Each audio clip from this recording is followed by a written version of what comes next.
News और आपके साथ मैं हूं फिजा काज़मी। उत्तर प्रदेश विधानसभा चुनाव में भले ही अभी 1 साल का समय बाकी हो, लेकिन सियासी पार्टियों ने अभी से राजनीतिक समीकरण और गठजोड़ बनाने शुरू कर दिए हैं।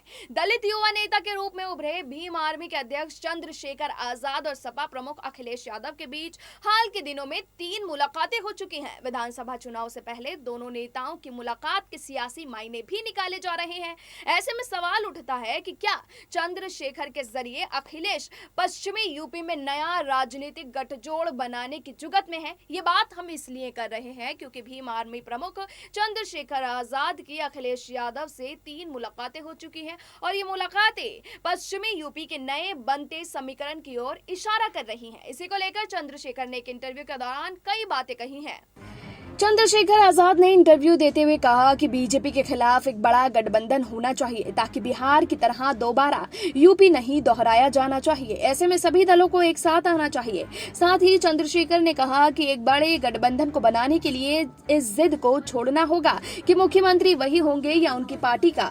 सूबे में जब तक मुख्यमंत्री पद का मोह नेता और पार्टियां नहीं छोड़ेंगे तब तक विपक्षी एकता नहीं हो सकेगी। चंद्रशेखर ने साफ कहा कि वो पंचायत चुनाव पूरी ताकत से अपनी पार्टी के बैनर पर लड़ेंगे। उन्होंने कहा कि अगले 3 महीने में हमारा बूथ स्तर तक गठबंधन तैयार होगा और हम दिखाएंगे कि बहुजन समाज किसके साथ है। फिलहाल मैं इसी पर काम में लगा हुआ हूं। उन्होंने कहा कि हमारी साझा कोशिश ये होगी कि 2022 में एक मजबूर सरकार बने। मजबूर सरकार का मतलब ये हुआ कि सरकार मजबूर होगी तो वो तानाशाह नहीं होगी। हम मजबूर सरकार इसलिए चाहते हैं कि सरकार तानाशाह ना बने और लोगों का शोषण ना हो सके।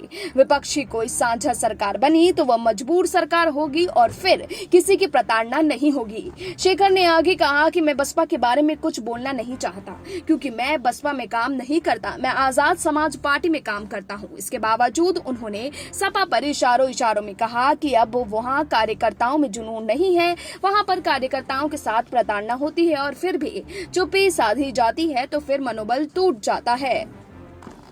चंद्रशेखर आजाद ने कहा कि हमारी साझा कोशिश ये होगी कि 2022 में एक मजबूत सरकार बने। मजबूर सरकार का मतलब ये हुआ कि सरकार मजबूर होगी तो वो तानाशाह नहीं होगी।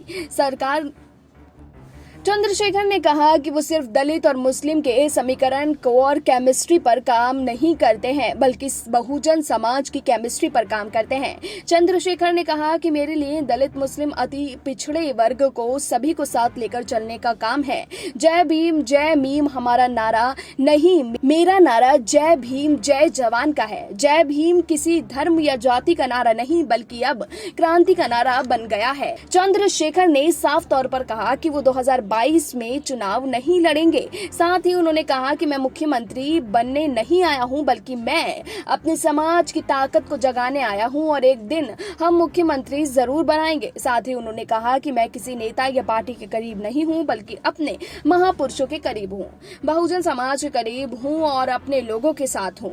वहीं असदुद्दीन ओवैसी के साथ गठबंधन के सवाल पर उन्होंने कहा कि ओवैसी के साथ अगर कोई गठबंधन होगा तो आपको पता चल जाएगा। ओवैसी के साथ गठबंधन में मैं चाहता हूं या नहीं चाहता हूं ये मैं नहीं तय कर सकता बल्कि हमारी पार्टी निर्णय लेगी। मैं अपना निर्णय पार्टी पर नहीं थोप सकता हूं।